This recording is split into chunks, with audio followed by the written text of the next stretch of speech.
You know, if you think about it, the world is a very different place since we withdrew from Afghanistan. Russia invaded Ukraine, China is expanding its influence, and Iran is flexing its muscles as a nuclear deal is being renegotiated.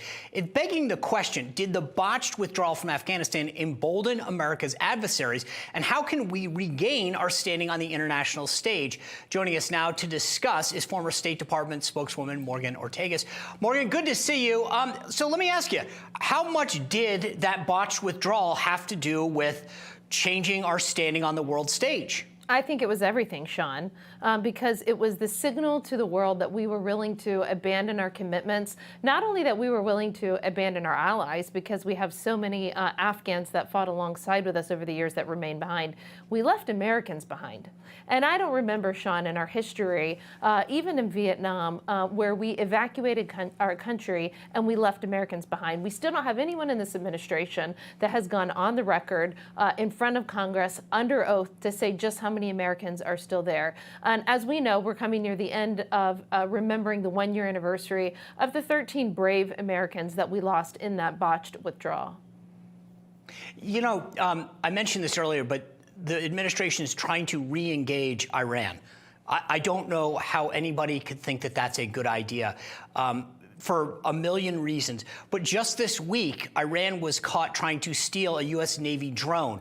What impact will it have on us if we re-engage with Iran and try to engage in this nuclear deal with them? Well, first of all, we're not even engaging with them directly. I don't know if people even realize that the Russians and the Chinese and the Europeans are negotiating on our behalf in Vienna over this deal. And really what this has been is a year of capitulation and cajoling and begging the Iranians to get back in a deal. A deal, by the way, that is worse than the original Iran deal that President Obama delivered to the world in 2015.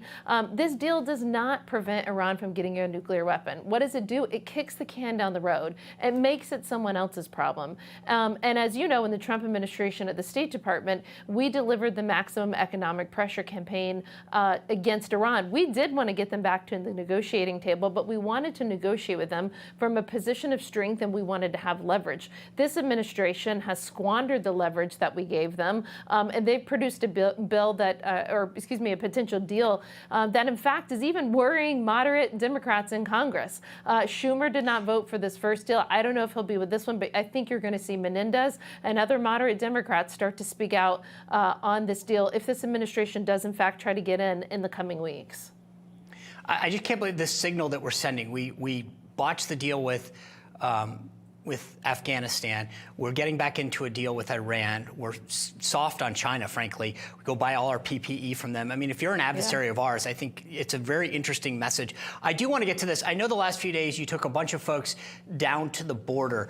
I want to know what you saw and the impact that it had on some of these lawmakers, because I've said this before, if people like you and lawmakers don't go down to the border, it doesn't get any coverage. So tell me what you saw and what you want people to know about that. So I took 8 women that are Republicans running for federal office, and including Tiffany Smiley, who's running for the Senate. And what we wanted to do is we picked 8 women that we think are going to win their races and that they're going to be leaders in the Republican Party and leaders in the new Congress.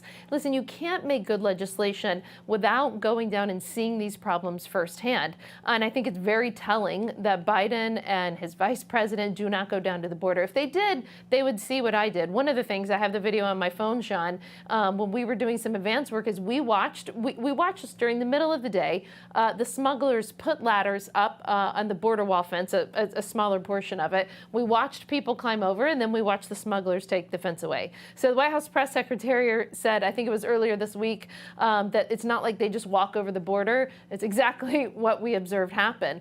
Even more so than that, I'll tell you what I was really struck by, Sean, because we had a roundtable. We talked to people who live and work in the area. What really struck me, Sean, is is the frustration from people who are not political, right? These people, I don't even know if they were Republicans or Democrats. They're just average, everyday landowners and citizens down there who said, they grew up with their kids climbing the trees, running the property. They can't do that anymore. They would never let their children do that. It's incredibly dangerous. And then, of course, the harrowing stories that we heard from Latina, the women, the rape, the abuse.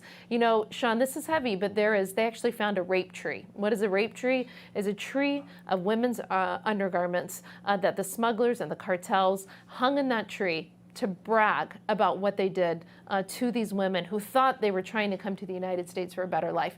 These policies that Biden and Mayorkas have in place at the border are anything but humane. I can't even, I don't want to visualize that. It's so disgusting. It really is. Let me just ask you this real quick. Since the White House press secretary can't imagine people coming across the border with ease, if they wanted to see the video that you took, would you be willing to share it with them? Yeah, I will. I'll text it to you after this hit. And there were several people there that observed it. And it's not. Right. And by the way, they're finding bodies. We were right next to the Rio Grande. They're finding bodies in that river every day, having to fish them out. It's horrific stuff that you can see, yourself. Well, I appreciate you going down there and casting light on this, Morgan. Yeah. Thanks for being with us today. Thanks, Sean.